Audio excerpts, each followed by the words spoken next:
చేయని అడుగుతారు, ఏమడుగుతారు? మహిళలకు 2000 రూపాయలు ఇస్తామని ఇంటికి వెళ్ళారు, ఇవ్వలే.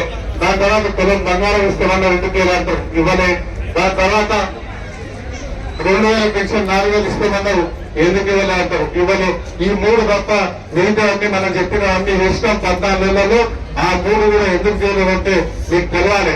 ఎందుకంటే మీరు గ్రామాల్లో పోయి పక్కింటిపోయినా మహిళా సంఘాలపైనా మిగతా గ్రామాల్లో మీటింగ్లు పెట్టుకుంటారు కాబట్టి మీకు తెలవాలి. ఏం తెలియాలంటే మనం 10 సంవత్సరాల కిందట 10.5 సంవత్సరాల కిందట కేసీఆర్ కు మనం గవర్నమెంట్ అప్పచెప్పినప్పుడు 17,600 కోట్లు బ్యాంకు బ్యాలెన్స్ పెట్టి ఆయనకు అప్పచెప్పినాం.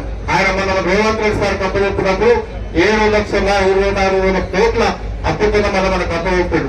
ఆ అప్పు వేసి ఏం చేస్తుందంటే ఇటుకెళ్ళి ఫామ్ హౌజులు కట్టుకున్నారు, అందుకెళ్ళి ఫామ్ హౌజులు కట్టుకున్నారు, పొలాలు కొనుక్కున్నారు, గుట్టలు మార్చుకున్నారు, కృష్ణానదులు కూర్చుండ్రు, ఇవన్నీ చేసింది కాబట్టి వాళ్ళు వాళ్ళ కుటుంబాన్ని బతున్నాయి.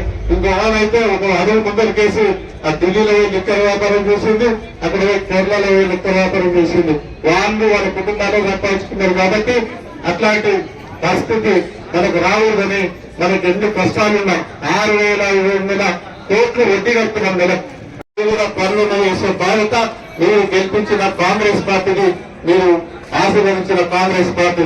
ఇంకొక విషయం, మన వనపర్తిలో కానీ తెలంగాణ రాష్ట్రంలో కానీ కొంతమంది మైండ్ దొబ్బి ఓడిపోయి ఎమ్మెల్యే ఎలక్షన్ లో వాళ్ళ కర్రు దాచి వాత పెట్టి ఓడబెట్టాం.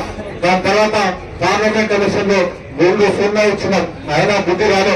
మళ్ళీ ఇప్పుడు లోకల్ బాడీ ఎలక్షన్స్ వస్తున్నాయి కాబట్టి ఊళ్ళో మీద వాడు జరుగుతున్నారు.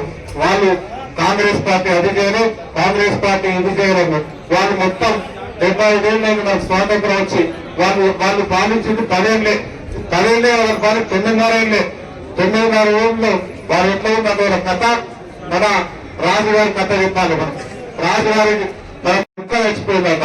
రాజు కుక్క చచ్చిపోతే ఇక్కడ మన ఎమ్మెల్యే క్యాంప్ ఆఫీస్ కూడా ఎగ్జాంపుల్ ఇవ్వడానికి ఆ రాజుగారి కుక్క చచ్చిపోతే మన వనపర్తినంతా ఒకసారి వనపర్తికి వచ్చి ఆ కుక్కను చూసుకోవడానికి వచ్చినట్టు కాదు. వాళ్ళు కుక్కను చూసి కొంత చచ్చిపోయిన కుక్కను చూడకుండా రాజుగారు నన్ను చూస్తున్నారా లేదా, నన్ను చూస్తున్నారా లేదని అట్లా పాలించిన వాళ్ళు. అట్లాంటి పరిస్థితి నుంచి మన క్యాంప్ ఆఫీస్ కు ఎప్పుడైనా రావచ్చు, ఎవరైనా రావచ్చు, సెక్రటరియట్ కి ఎప్పుడైనా పోవచ్చు.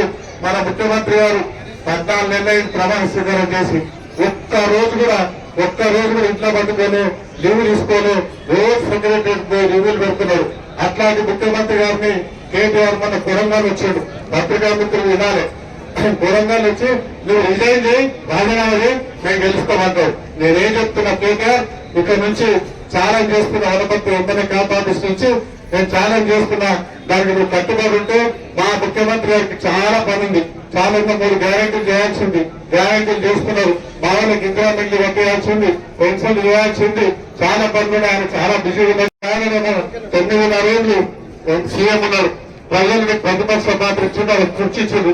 అసెంబ్లీ గుర్రాన్ని మీ నాయన మీ ఇద్దరు రాజీనామా చేయండి. నువ్వు సిరిసిల్ల నుంచి చేయాలి, మీరు గజ్వేల్ నుంచి చేయాలి. మీరు ఇద్దరు తమ్ము ధైర్యం ఉంటే మీరు గెలిచి మళ్ళీ అసెంబ్లీకి రావాలి. అప్పుడు ఆలోచన చేస్తారు మా ముఖ్యమంత్రి గారు. మీరు అన్ని సన్యాసుల్లో మాట్లాడుతున్న వాళ్ళకి చెప్తూ మీరందరూ రాబోయే రోజుల్లో మీరు గెలిపించిన మీ బిడ్డ, మీ మేధానికి 4 సంవత్సరాలు ఎమ్మెల్యే ఉంటారు. మీరు గెలిపించిన మన వనపర్తి చదువుకున్న మన బిడ్డ రేవంత్ రెడ్డి గారు ముఖ్యమంత్రి ఉంటారు. మేమైతే మారం కదా, 4 ఏళ్ళు ఉంటాం. రాబోయే రోజుల్లో మన కౌన్సిలర్స్ కానీ, మన సర్పంచ్ కానీ, మన ఎంపీటీసీలు కానీ అవన్నీ కాంగ్రెస్ పార్టీ పీఫామ్ ఇచ్చిన అభ్యర్థులందరినీ మీరు గెలిపించి ఆశీర్వదించి సపోర్ట్ చేసి మీరందరూ నాకు అప్పచెప్తే నేను కౌన్సిలర్స్, నేను మున్సిపల్ చైర్మన్, నేను సర్పంచ్ పని చేయడానికి ఈజీ అవుతుంది. ఒకవేళ మిస్టేక్ లో ఆ అబద్ధాలు, ఆ బూటకాలు, ఆ సన్యాసులు చెప్పిన మాటలు వింటే అక్కడ కౌన్సిలర్, సర్పంచ్ గెలిచిందే అనుకున్నాం. వాళ్ళు ఏం చేస్తారు? ఎమ్మెల్యే కాదని ఏం చేస్తారు?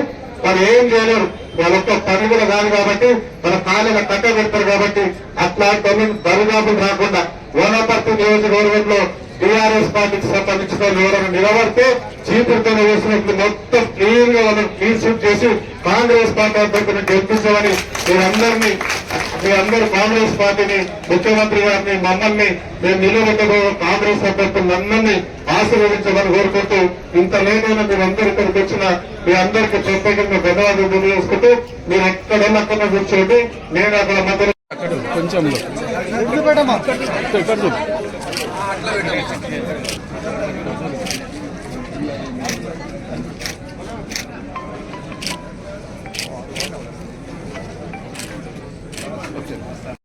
కాంగ్రెస్ కాంగ్రెస్ పార్టీ మేఘారెడ్డి గారి నాయకత్వం, మేఘారెడ్డి గారి నాయకత్వం.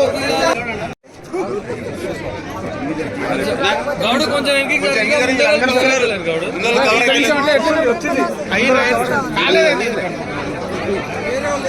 చెప్పు, లేపండి చెప్పు.